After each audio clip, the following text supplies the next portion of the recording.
Fala, foquetes e foquetos! E aí, como é que vocês estão? Espero que todos estejam muito bem. Bom dia, boa tarde, boa noite, boa madrugada. Não sei quando que você está vendo esse conteúdo gravado. Então, desde já, muito obrigado por você estar aqui, tá bom? Deixando seus comentários que são super importantes para a plataforma poder entender que o conteúdo aqui é relevante e entregar a outras pessoas.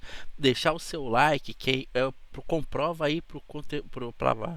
Eita, me embolei todo. Que comprova aí para o algoritmo que esse conteúdo realmente é muito bom e vai entregar para ainda mais pessoas. E se você está vendo esse conteúdo depois da estreia, significa que apareceu para você aí o botãozinho de hypar logo depois que você deixou o seu like. Então, aperta esse botãozinho aí também, porque vai fazer com que esse conteúdo alcance ainda muito mais pessoas além do horizonte conhecido, tá bom? Então, se der para você me dar essa ajuda, me dar essa moral, desde já, meu muito obrigado, com certeza. A meta continua, já sabe, né? QR Code ali no canto, cocoloko@gmail.com. Se você puder, tá de boa. Se não puder também, tá tranquilo, não tem problema nenhum. O interessante é a gente ficar sabendo desses casos aqui que eu venho trazendo do Investigação Criminal, que sinceramente para mim é um dos melhores e maiores canais sobre True Crime aqui do Brasil, tá bom? Sinceramente é um canal que vale muito a pena visitar, sim. E eu vou te falar, hein? Eles não fazem aquele cliffhanger, né? Onde você termina o conteúdo e fica ansioso pelo próximo. Eles não fazem isso. Porém, o conteúdo é tão bem feito, tão legal, que você acaba querendo ver mais um. E se mais um vai dois, e mais dois, três, e assim por diante. É um conteúdo sensacional, um canal muito bom, e eu indico a qualquer pessoa que goste aí do gênero de True Crime, né? Então, vem, porque esse canal aqui é sensacional. Senão, eu nem estaria vendo aqui, pode ter certeza, tá? Estaria em outro canal. Eu só vejo coisa em canal que é bom pra caramba e que realmente vale a pena trazer pro meu público, que são vocês maravilhosas foquetes e foquetas aqui do canal. Obrigado sempre pelo apoio, tá? Vocês sabem disso, né? Obrigado de verdade pelo apoio, tanto no conteúdo gravado quanto no chat ao vivo aí com as mensagens de vocês. Obrigado de verdade, vocês são demais. Mas vamos lá, ó, aqui agora eu estou trazendo esse conteúdo aqui, tá? Foi no dia 29 de março desse ano, olha só. Ó, vou deixar aqui o meu conteúdo e é isso aí que vocês estão vendo. Esganada e agredida, mulher sobreviveu por milagre em cruzeiro. Investigação criminal, True Crime. Vamos ver qual é essa parada? Tá comigo? Então, obrigado por vocês estarem aqui.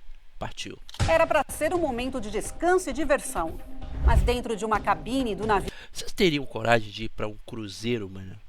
Sei lá, maluco. Eu acho que eu não teria coragem, não. Porque é alto mar, né? Eu não sei nadar, então se der ruim, ferrou.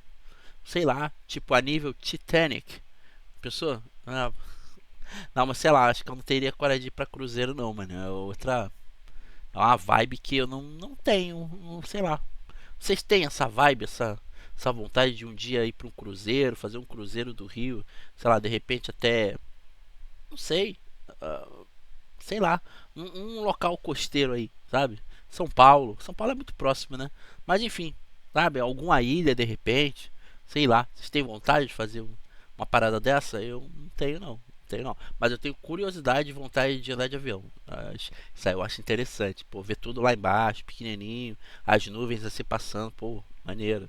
Maneiro. Sem contar que a visão, o visual, deve ser tão incrível que você vai guardar na memória pro resto da vida, né? Costa Diadema, uma discussão de casal terminou em agressão. Segundo as investigações, o homem teria atacado a esposa após ser confrontado durante uma videochamada com outra mulher. Aí fala que a mulher tá errada. Da mulher chegar em cima, tacando as coisas, na voadora. Oh, tá certo, tem que cair na voadora mesmo. O foda, né, nessa questão é que é o que eu sempre falo. O homem, infelizmente, ele é mais forte naturalmente que a mulher, né? Então, a mulher pode estar com o ódio que for no momento, a raiva que for no momento, que tiver na mão ali, mas ainda assim, o cabrunco, né, vai conseguir dar o jeito dele ali, até imobilizar ou agredir a mulher de volta, infelizmente, né? A vítima foi estrangulada e sofreu outras agressões físicas. Quem apresentou a denúncia contra Pablo por tentativa de feminicídio? Quais foram as circunstâncias do crime? E qual a posição da empresa? Respostas que você confere agora no Investigação Criminal True Crime.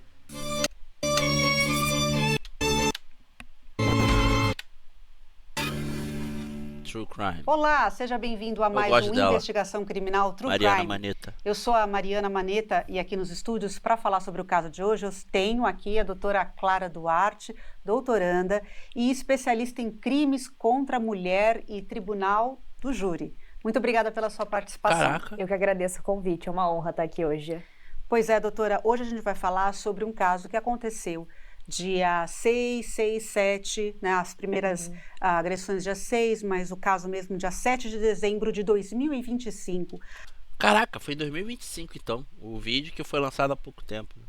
Dentro de um navio, em águas brasileiras, que a gente pode dizer, e que isso foi tratado pelo Ministério Público Federal. Então, para a gente passar assim, um pente fino para quem está assistindo, o que são as suas primeiras impressões desse caso?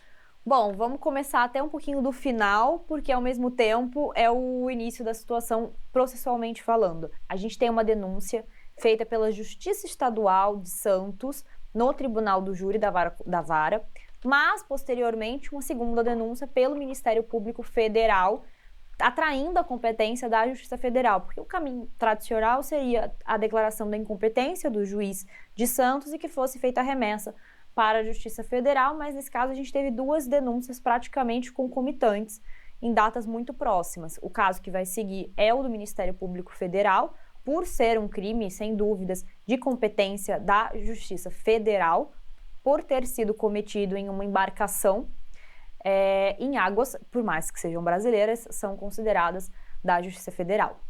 Mas que interessante, a gente... Isso é interessante, bem legal, porque eu pensava que o mar, né, era distrito de outra parada, alguma parada militar assim, mas é federal ainda, interessante. Vai abordar mais um pouquinho sobre isso, porque eu acredito que é uma curiosidade, mas a gente vai falar sobre o que aconteceu. Pablo Nascimento Brito, de 46 anos, no dia 7 de dezembro de 2025, teria agredido a esposa de 39 anos, o nome dela está sendo mantido, tratado em sigilo. O casal estava a bordo deste navio porque eles estavam... Pô, o navio, olha o tamanho do cruzeiro, mano. Grande pra cacete, hein? Comemorando o aniversário do Pablo. E isso acontece, tem um histórico aí, porque no dia 6, um dia antes, o Pablo diz que parece que paga uma massagem para a mulher, ele vai até o bar, a mulher vai atrás do marido e confronta ele conversando com uma outra mulher por videochamada. Os dois discutem, tem ali uma breve discussão, o homem garante que isso não vai mais acontecer, mas no dia seguinte ela flagra a mesma situação. Cara, na primeira ali já tinha dado muita merda já. Já tinha dado muita... Ela foi muito boa, sinceramente. E naquele momento, o que acontece na cabine do navio, doutora? Bom, a situação ela não acontece, ela não começa na cabine, porque quando ela flagra ele estava conversando, fazendo essa videochamada num bar do navio. Eles discutem ali, ela desfere um tapa no rosto dele e depois eles vão até a cabine, que é quando começa a violência dele contra ela, ele leva ela pelo braço. Na cabine, ele tenta esganar ela. Tenta não, né? Ele pratica, ele só não completa o resultado morte do esganamento. E ela consegue sair dessa situação, que eu entendo de quase morte, porque ela consegue pegar uma garrafa de vidro que estava próxima ao local e joga na cabeça dele, consegue sair dessa situação. Ela é jogada no chão, ele até pisa no braço dela, em cima dos estilhaços do caco de vidro, até que os tripulantes ouvem os gritos e interrompem o que está acontecendo e separam, e eles são mantidos isolados um do outro para ela ficar em segurança até que a embarcação chegue ao Porto de Santos, onde eles são levados pela Polícia Civil. Olha, se fosse ela tivesse em casa, na sua residência, não acho que ela teria sobrevivido não, viu? Pô, o jeito que o cara fez lá, pô, pisou no braço dela nos cacos de vidro. Porra, mano. Isso não é só raiva, não. É ódio também. Pô, eu acho que ela não ia sobreviver, não, viu? Se estivesse sozinha, só ela e ele em casa, sei não, hein. Ainda bem que estavam num cruzeiro.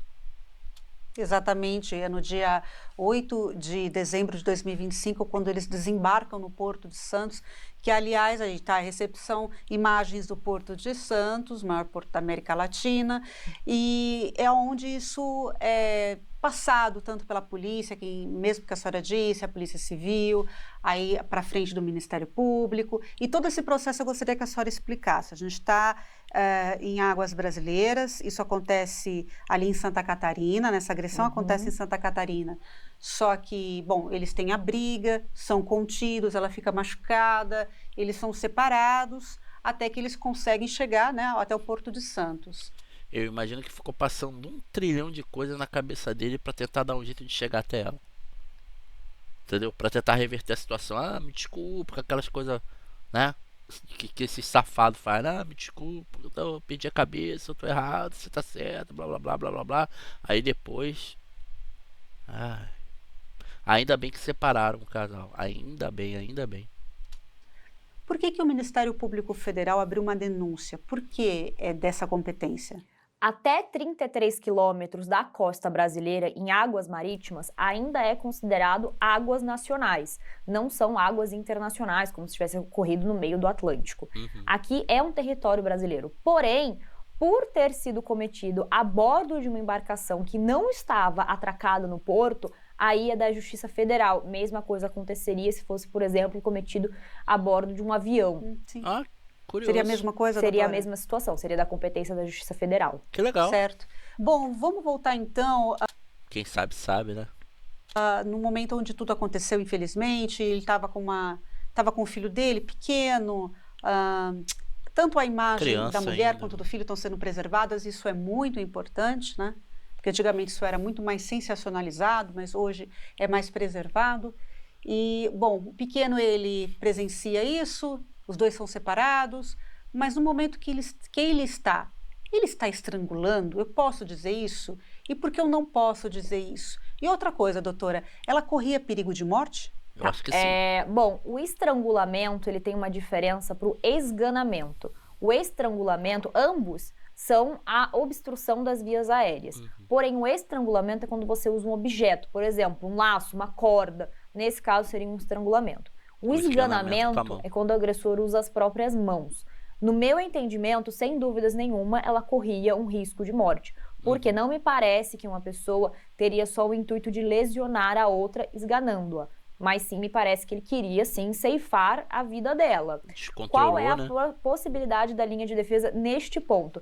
Por não ter sido um estrangulamento, é mais fácil de sustentar que ele só queria lesionar. Porque um estrangulamento, usar uma corda para asfixiar alguém, é muito mais difícil de você falar que não tinha intenção de morte. O esganamento tem uma margem maior para você discorrer sobre isso. Mas não me parece que seja o caso, até pela diferença de estatura, por ser um homem, uma mulher, num contexto de violência doméstica, me parece sim que ele queria o resultado morte. Bom, apesar da Também denúncia, a gente acho. já saber da denúncia do Ministério Público Federal, eu gostaria de saber a opinião da senhora. Uma esganadura seria considerada, então, uma lesão corporal ou um feminicídio? O fato da esganadura por si só configura uma situação de lesão corporal, porém eu discordo pelo contexto. Por mais que ele não tenha alcançado o resultado morte, que um feminicídio era ia essa. prever, no meu entendimento seria uma tentativa de feminicídio. Por todo o contexto, seria uma tentativa de feminicídio qualificado por um motivo fútil, pela discussão, e também pelo uso do meio cruel, a esganadura, que é considerado assim um meio cruel, porque é uma morte lenta de estar ceifando o ar da pessoa. Quando a gente fala de um feminicídio consumado, é que se obteve o resultado morte. Um homicídio tentado, uma tentativa, é quando o agente é impedido por circunstâncias alheias à vontade dele, que me parece que foi a situação, tanto pela defesa dele, quanto pela intervenção dos tripulantes que estavam a bordo. É um contexto diferente se ele tivesse desistido voluntariamente, que aí entra o Instituto da Desistência Voluntária, que aí desclassifica o crime de tentativa de feminicídio para um crime de lesão corporal em contexto de violência doméstica, que é como consta na denúncia. Eu não identifico esse cenário, pois ele foi interrompido por atitudes de terceiro, e não porque ele voluntariamente desistiu. Ou seja, entraram no quarto, afastaram ele, tiraram ele, sei lá, no mata-leão ali, mas se ele tivesse se mantido ali, a moça já era. Ah, eu concordo com a moça aí, tô com ela. E a questão do dolo, a vontade do agente, ao meu ver, é mais que evidente que ele tinha sim a vontade de ceifar a vida da vítima. Vamos falar sobre as provas que estão disponíveis, né? Então, o que a gente tem aí, doutora? Imagens, testemunhas, conta pra gente. A gente tem as imagens das câmeras de segurança da embarcação, temos também os testemunhos dos tripulantes, tanto os que intervieram quanto os que presenciaram o início das agressões, mas, sem dúvida nenhuma, a gente tem as declarações mais relevantes disso, que são as da própria vítima. Além disso, pode ser que seja feita uma reprodução simulada do local, o que eu acredito que seja difícil a participação do Pablo, justamente por uma estratégia de defesa, para ele não se incriminar, ele tem o direito de falar que não quer. E eu acho isso muito errado, né, cara? Porque eu acho que a pessoa ela deveria ser obrigada sim, né, a participar de uma reconstituição, por exemplo. Ah, mas a pessoa não é obrigada como é que é? A criar provas contra si mesmo. Ué, mas ele não está criando provas contra si. Só está relatando o que aconteceu de fato. Entendeu? Pelo menos esse é o meu ver, né? Eu também posso estar bem errado no que eu estou falando, mas é o que eu acho que deveria ser, entendeu? Porque esse negócio de a pessoa não é obrigada a coisar provas contra si mesmo, poxa, é algo terrível, porque na minha opinião, muito detalhe pode acabar se perdendo na investigação, né? Aí, sei lá, vamos dizer que é uma investigação de mistério, tipo o caso da Vitória de Cajamar, né, por exemplo. É um caso em que o Michael, que até então continua preso, se negou a fazer a reconstituição, né? Aí, mas vem comigo, se ele fosse obrigado a fazer, chegando lá, ele não ia saber o que falar. Entendeu? Porque ele não sabendo o que falar, ele ia estar todo. Iam ver a estranheza do negócio. Ué, mas. Não, isso não tem cabimento você ter dito isso, sendo que é de outra forma que a gente está vendo. Não, entendeu? Aí começar até mesmo, de repente, em vez de ele tá coisando prova contra si mesmo, ele ia estar se livrando, né? Mas, enfim. Então, é mais ou menos isso aí. Então, eu acredito que deveria ser obrigado sim, mas não é, né? É muito frouxa essa justiça, cara. Toma banho.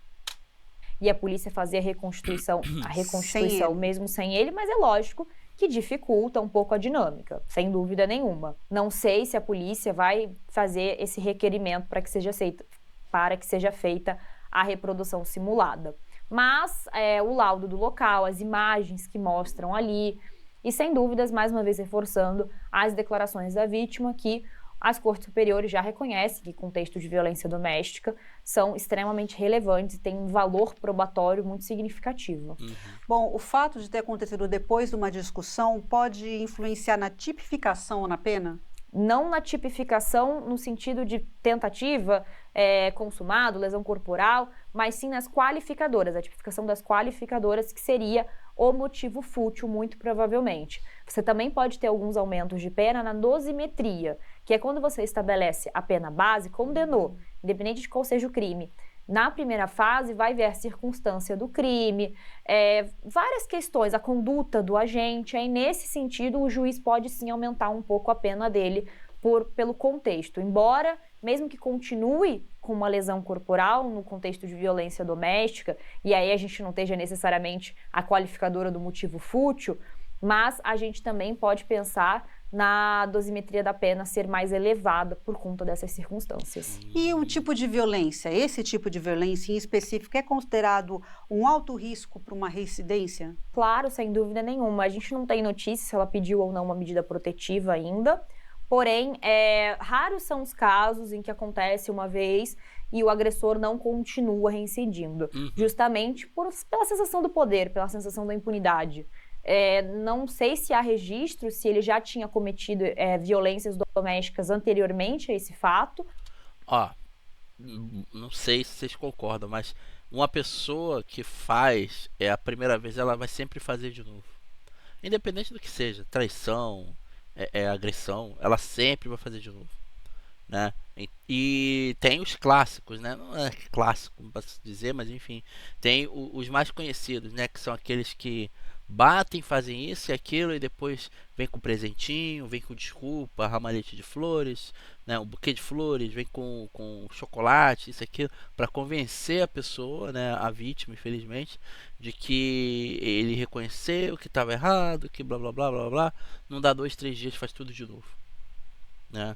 Isso sem contar outros casos que eu não sei se é noticiado isso, mas existem casos em que a mulher ela é agredida no dia, no mesmo dia depois o cara vai lá, pede desculpa e a mulher aceita. No dia seguinte a mulher é agredida de novo e depois ele vai lá e pede desculpa de novo, onde sempre ele se faz de vítima, falando que você errou, não era pra você ter feito isso, por isso que eu me descontrolei, poxa, entendeu? Sempre tentando dar uma justificativa. Existe isso, infelizmente, né? Infelizmente existe, e muitas das vezes quando já há o feminicídio, né? Já é algo que vem de algum tempo, não é de uma hora para outra, já vem de algum tempo. Só que o descontrole, conforme foi acontecendo, ele foi se tornando maior, maior, maior, maior, porque uma vez que é descontrole, né, para a vítima que está sofrendo a agressão, pro agressor é algo similar a, de repente, a um êxtase, né, porque ele se sente bem fazendo aquilo. É terrível, terrível isso. E onde que eu aprendi isso? Assistindo um K-drama chamado Você Estava Lá, né, da Netflix. Sensacional, muito bom. É assim, é bom demais. Porém, eu tenho muita dificuldade de acreditar que esse tenha sido o primeiro episódio de violência doméstica. Pode ser que tenha sido o primeiro episódio de violência física, mas muito antes disso sempre vem acompanhado uma violência psicológica, que é quando começa os atos de agressão no contexto de violência doméstica, e muito provavelmente isso pode acontecer novamente. Doutora, uma esganadura tem alguma simbologia, algum significado? Porque não é um beliscão, não é um tapa, né? Não é um objeto que você pega e atinge a pessoa, são as mãos que você tenta calar a parar boca da pessoa a de via vez, respiratória. Né? Tem. É o poder, é a demonstração do poder, da dominação do homem sobre a mulher. Porque ele olha para ela, ele vê o ar sendo restrito. Então é justamente uma grande demonstração do poder da masculinidade dele sobre ela. E é visto como um agravante? Não é uma agravante, sim uma qualificadora da pena, caso venha a ser tipificado como uma tentativa de feminicídio, que aí a gente pode considerar, sim, o uso do meio cruel.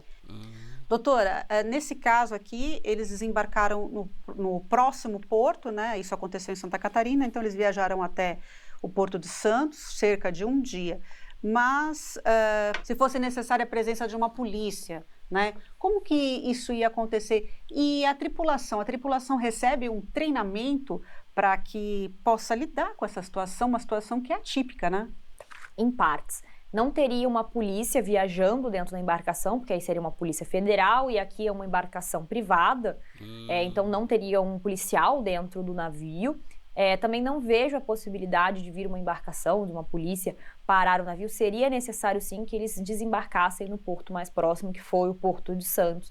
Então o protocolo de manter eles separados, não vejo como um problema, não sei qual foi o treinamento neste navio específico que foi passado, mas há uma ausência de capacitação geral em todos os estabelecimentos. A gente tem novas leis mudando, tem, por exemplo, fazendo uma analogia, tem uma lei agora no município de São Paulo que exige que os condôminos, o síndico do condomínio denuncie casos de violência doméstica. Então, por analogia, a gente poderia pensar em uma certa regulação para embarcações.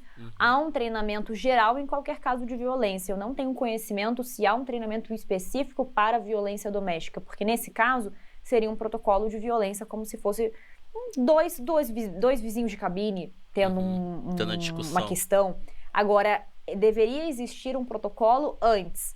Nos 2 dias anteriores que já tinha ocorrido uma situação, os tripulantes já deviam ter acionado, já deviam ter tomado as medidas cabíveis ali para evitar que esse cenário aconteça e, graças a Deus, o pior do homicídio ter se consumado não ocorreu.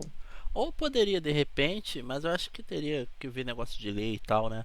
Ou, de repente, ter um agente federal dentro do navio, sabe? A paisana, por que não?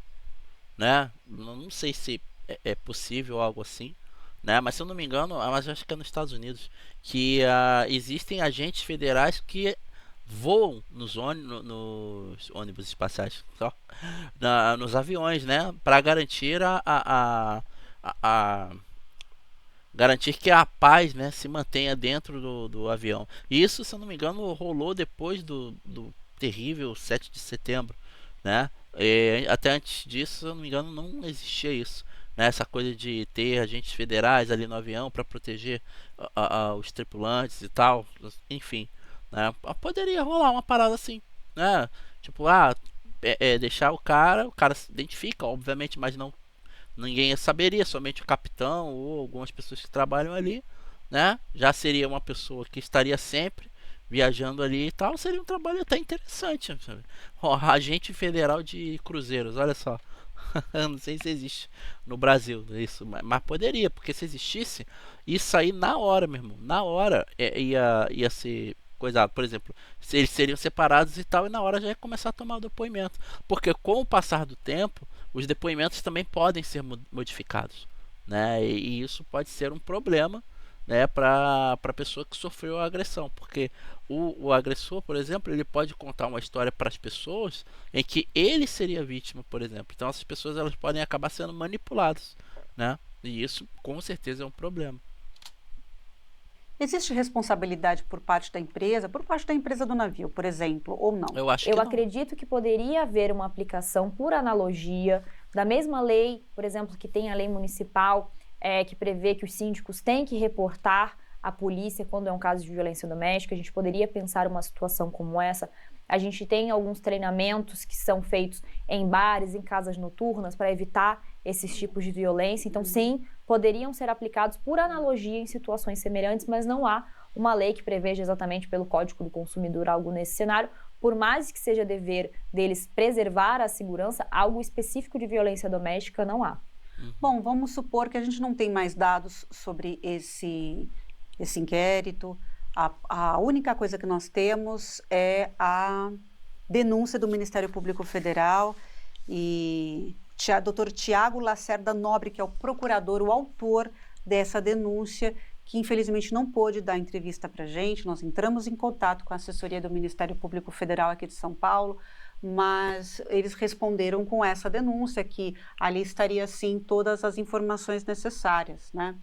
Mas vamos supor aí que a gente imagine que essa mulher desembarcou no Porto de Santos, pediu sua medida protetiva. A partir desse momento, como funcionaria? A medida protetiva, ela prevê várias possibilidades, várias cautelares para serem impostas ao agressor. Pode ser a proibição de não se aproximar a determinada distância, normalmente o que eu vejo o padrão é 200 ou 400 metros, a obrigação de se afastar do lar conjugal, a proibição de entrar em contato, então dependeria muito. Normalmente o que a gente vê é o afastamento do lar conjugal, proibição de entrar em contato com a vítima e com seus familiares, eventuais testemunhas, e também a proibição de se aproximar, normalmente entre 200 e 400 metros é o que a gente vê. Eu vi recentemente que o cara ficou proibido de se aproximar da família por 500 metros. Ele não podia fazer isso. Se eu não me engano, ele agredia a esposa, os filhos também que eram adolescentes e tal. Um negócio bem complicado. Foi no estado lá pro Nordeste, se eu não estou enganado. Eu vi essa semana isso até, mas não lembro agora qual foi exatamente. Eu só sei dessa parada da medida protetiva, né? Ele foi ordenado a não se aproximar por 500 metros da própria família, nem da casa, tá? Da família e da casa, pior ainda. É muito bizarro. Só que aquele negócio, né, cara? A medida protetiva é como eu falei uma vez. Eu acho que tudo bem que não há efetivo, não tem como colocar uma viatura na rua, uma viatura na travessa, uma viatura sei lá, próxima, nas proximidades. Mas, cara, imagina comigo. Se pudesse fazer uma parada dessa, seria um golpe muito. Um golpe não, mas. Como é que eu posso dizer? Ai, caramba. Não é uma ideia também que eu tô querendo dizer. Seria uma. Ai, caramba. Também não é medida. Mas enfim, porque eu tô com medida na cabeça aí, tá complicado. Uma decisão. Seria uma decisão complicada, né? Seria uma decisão muito bem acertada. Por quê? Além de você estar protegendo a pessoa que está em medida protetiva, ali no local, ainda estaria protegendo aquela área, né? Então seria diminuído muito provavelmente os furtos, né? Os furtos de moto, as pessoas, os transeuntes e tal. Seria algo duplamente bom ali na região, entendeu? Até porque não ia ficar necessário, por exemplo, uma viatura com dois agentes em cada porta, né? Ah, não, tem essa casa aqui, tem essa casa aqui, essa aqui também. Então é uma viatura, não precisava. Não iria precisar disso. Apenas uma com dois agentes já ia minimizar bastante todo o perigo daquela região ali. Entendeu? Mas eu sei que é complicado, não tem muito efetivo também. Mas seria bom, porque muitas vezes, infelizmente, a gente vê que muitas mulheres estão sob medida protetiva e infelizmente as pessoas que sabem da existência vão lá assim mesmo e muitas das vezes acabam ceifando a vida da pessoa, né? E depois desaparecem até, né? Mas se eu não me engano tem a parada agora de tornozeleira. Porra, na minha opinião não vai adiantar nada também. Entendeu? Porque a pessoa vai saber que vai disparar, vai disparar quando estiver chegando próximo. A pessoa vai ser, o agente vai ser acionado, vai ser acionado. Mas até o agente chegar, o indivíduo pode ter feito qualquer coisa ali, de repente até mesmo arrancado a tornozeleira, conseguido arrancar o que quer que seja e desaparecido, né? Porque, sei lá, cara, é muito complicado. E infelizmente nessa ideia toda, quem sofre é a mulher, infelizmente, né? Porém, caso ele venha a se aproximar, venha a violar essa medida protetiva, aí é um novo crime, que é o crime previsto na Lei Maria da Penha. É o único crime que a Lei Maria da Penha prevê, que é o descumprimento de medida protetiva. Sim, sim, é. E sobre as alegações como crime passional, ainda tem um peso jurídico, doutor, ou não? Não. A ideia do crime passional, você falar, antigamente a gente tinha a legítima defesa da honra, que é um caso muito famoso por conta da Angela Diniz, do Doc Street, que foi sustentado de que ele estava defendendo a honra dele, que ela falou que não queria mais ele. Isso em 2021, apenas em 2021, o STF proibiu que fosse utilizada essa tese no tribunal do júri. Porém, o que a gente vê acontecendo com muita frequência existe um instituto chamado homicídio privilegiado, que é quando você comete um crime dominado por uma violenta emoção logo depois de uma injusta provocação da vítima. Então, o que a gente vê muitos advogados fazendo de forma errada é deturpando esse instituto, transmutando em uma legítima defesa da honra, que é aquilo que a gente vê como a ideia do crime passional. Nossa. Então, sim, é possível que tentem sustentar essa tese, justamente porque ela começou dando um tapa no rosto dele. Então, lógico, vão falar que é um homem, ele se sentiu desmasculinizado na frente. Não apenas isso, mas na minha opinião, tá, independente de quem seja, homem, mulher, adolescente, criança. A criança, fazer isso com criança já é doideira, né? Dá um tapa na cara da criança, não é isso. Mas alguém dar ou tomar um tapa, meu irmão, é humilhação. Um tapa na cara dói muito mais do que um soco.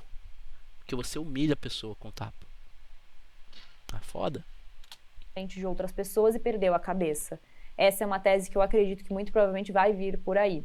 Ainda hoje, a gente tem esse costume de ouvir essa tese, doutora? Sim, eu ouço bastante quando eu estou no tribunal do júri, por mais que não possa, muitas vezes eles falam, alguns juízes interrompem e falam, olha, essa tese você não pode sustentar, porque o STF já entendeu que é inconstitucional, mas aí o que tem que fazer é você pedir para constar na ata e depois, caso a pessoa venha a ser absolvida, o assistente da acusação ou o Ministério Público recorrer, entendendo que usou por um argumento que não é cabível hoje em dia. Doutora, como a senhora tem essa especialidade de lidar com crimes que envolvem violência contra a mulher, há o processo de esganadura. Isso acontece em casos de feminicídio com mais frequência do que a gente possa imaginar? Com certeza. A gente não tem uma estatística exata, porque há um silenciamento muito grande. Os números que a gente vê de feminicídio, que são assustadores, são números muito baixos da realidade. Sim. Porque há um cenário de subnotificação, tanto como crimes sexuais, ambos os crimes são cometidos em um contexto em que as mulheres foram ensinadas a se sentirem subjugadas aos homens, a manterem a postura de mulher boazinha, de que não quer estragar a vida do homem. Então, muitas não reportam o que está acontecendo até que seja tarde demais. Então, sim, sem dúvidas, é muito maior do que a gente imagina por ser uma demonstração de poder. não é necessariamente o método mais efetivo. Se ele quisesse matar ela, ele poderia matar de outra forma. Mas exatamente o fato de mostrar o poder, de querer que a morte ocorra de forma lenta.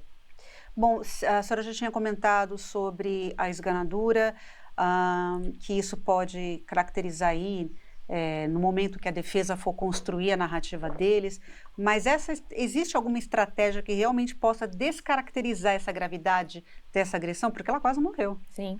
Bom, eles podem muito provavelmente também, além da questão de falar de forma velada Tá todo mundo bebendo, vou beber também. da legítima defesa da honra, eles podem falar justamente a legítima defesa. Por ela ter desferido um tapa no rosto dele, pode ser que tentem alegar que ela continuou tentando desferir outros tapas e ele só se defendeu, o que de novo é um absurdo, porque a legítima defesa ela se caracteriza pelo uso da força moderada para sair ali de uma situação de risco. Não me parece que esganar uma mulher é o uso da força moderada para sair de uma suposta situação de risco. Ele poderia ter se defendido sim, segurado a mão dela, parado e ido para outro local. Não há nenhuma prova de que ela foi seguindo ele, tentando dar socos, agredindo ele. Incitando, né, provocando. Não há nenhum elemento disso. O único elemento que começou foi de fato que ela desferiu um tapa, porém toda a continuidade foi sem dúvida um excesso da parte dele.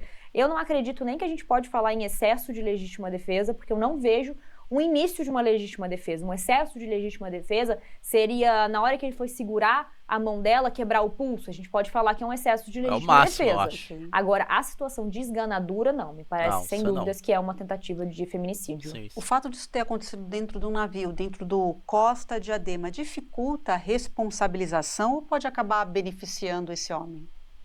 Acredito que não faça tanta diferença nesse sentido. Eu acho que ele pode falar, por ele estar num bar, que ele tinha bebido. Apesar de não existir uma figura que exclua a culpabilidade pela bebida, inclusive há uma agravante quando você bebe para cometer um crime, para ter força, para ter vontade de cometer esse crime, ele pode. E até mesmo desculpa, né? Eu tava alcoolizado, que não sei o que lá, sabe? Pode também sustentar no júri, caso ele venha, caso a denúncia seja aditada ou algo assim, ele possa sim sustentar isso. Porque o que acontece? Como o crime foi denunciado com lesão corporal, quem vai julgar ele é um juiz togado. É uma pessoa que fez um concurso da magistratura. Caso fosse um crime de feminicídio, aí ele seria julgado pelo júri popular, que são 7 pessoas do povo. E dependendo do cenário, dependendo da composição dos jurados, é mais benéfico até para o agressor. Então depende muito, às vezes pode ser que o júri é sempre uma caixa de surpresa, nunca tem como a gente dar certeza. Porque justamente por isso, a composição dos jurados interfere frontalmente. Se você pegar 7 juízes que tenham premissas machistas, podem sim entender que não, que ele agiu de forma para proteger a honra dele, de certa forma, ela que começou, ela que estava implicando, ela que desferiu o primeiro tapa. Agora, se você pega pessoas que são mais esclarecidas nesse sentido, que vão ver que não há o menor cabimento... Aí eu vejo que não há cabimento o cara ter feito o que fez. Então, me enquadro. Dessa arguição, aí não, aí pode ser que condene. Mas pensando puramente no que é melhor ou não, é muito difícil de prever nesse tipo de caso. Vamos para o mapa para a gente saber exatamente onde eles desembarcaram. A gente está falando aí do Porto de Santos. Então, São Paulo, Santos fica próximo aqui da capital. Muitos paulistanos vão lá para Santos porque pela proximidade, de cerca de 40 a 50 minutos. E onde fica o Porto de Santos, o maior porto da América Latina. Milhares de pessoas passam por esse local, cruzeiros, enfim, embarcações, cargas. É um porto muito visitado aqui em São Paulo. Mas para ainda falar sobre esse assunto, doutora, para a gente finalizar, a senhora leu a denúncia, certo? Do Ministério Público Federal. A senhora acredita que a justiça está sendo firme, moderada, ou que está esquecendo de alguns caminhos ali que não foram seguidos? Está esquecendo, sim. Eu acredito que está desconsiderando o contexto de violência doméstica que esse tipo de crime acontece.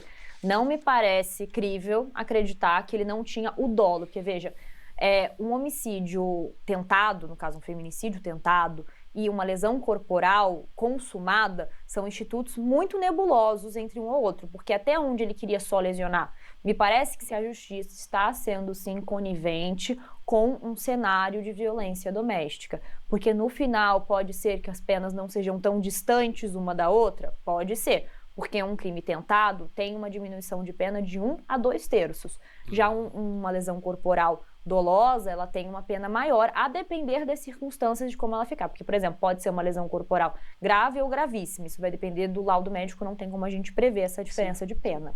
Mas o efeito simbólico disso é muito significativo. Você demonstrar que aqui não é uma lesão, e sim uma tentativa de feminicídio. Eu acho que para a gente parar os números de feminicídio, a gente tem que dar o nome das coisas como elas são. Violência doméstica, Boa. feminicídio, e não agir de uma forma, de certa forma, conivente. Não é nem conivente que a gente pode falar exatamente, mas no sentido de Mais branda. relativizar uma violência. Isso mesmo, e a gente ainda reforça qual é o número que a mulher que passa por uma situação dessa deve acionar quando tem uma briga e essa passa dos limites e ela não tem para quem falar.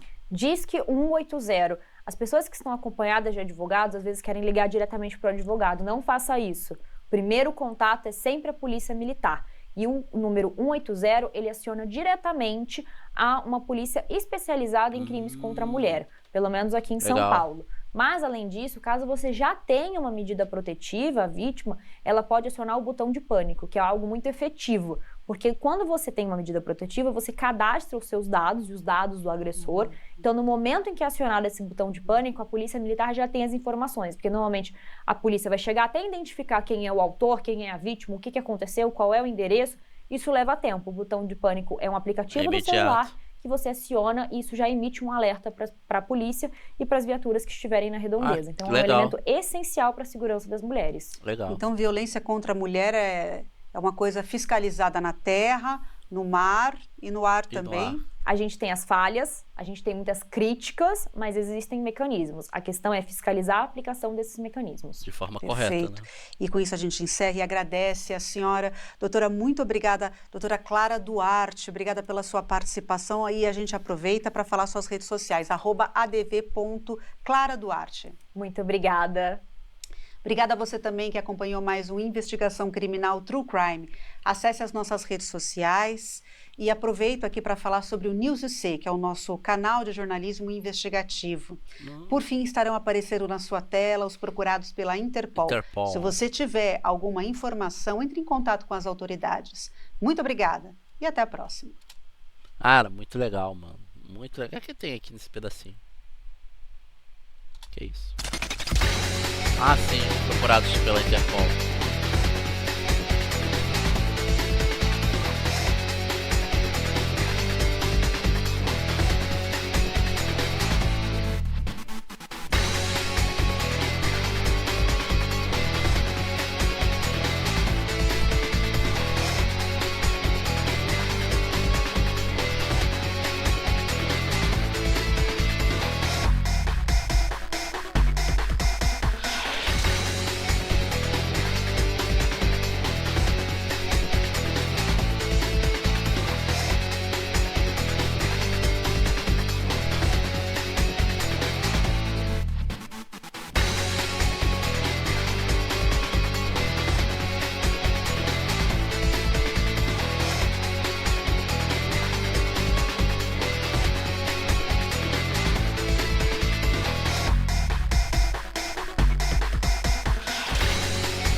Então esses são os procurados pela Interpol.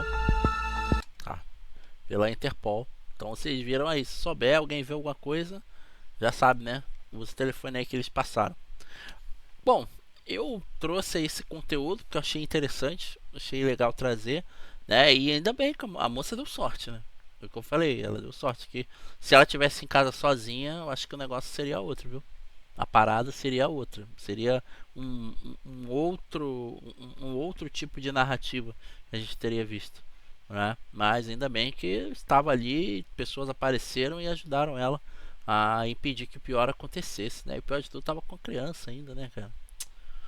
Caraca, aí vem aquela, né? Ah, mas eu bebi, estava bêbado, que não sei o que lá. Ah, meu irmão, tem essa não, cara. Tem essa não. Fez merda, tem que pagar. Desculpa aí, mas isso é verdade. Fez merda, tem que pagar. Simples assim. Simples assim. Não tem outra conversa, não tem outro papo, não tem outro pensamento. Entendeu? Mas, claro, que isso sou eu falando. Se você concorda ou discorda de mim, manda aí nos comentários e vamos trocar uma ideia sobre isso. Muito obrigado a todos que estiveram comigo aqui até agora e espero que a gente possa se ver de novo numa próxima. Obrigado pelos seus likes também. E se você já apareceu para você o botão do hypar, obrigado por ter apertado também esse botão. Valeu, pessoal. Até a próxima, hein? E a mulher realmente deu muita sorte, ainda bem. Porque senão seria mais uma para a estatística que infelizmente só cresce no Brasil, né, pessoal? Ainda bem que não foi assim.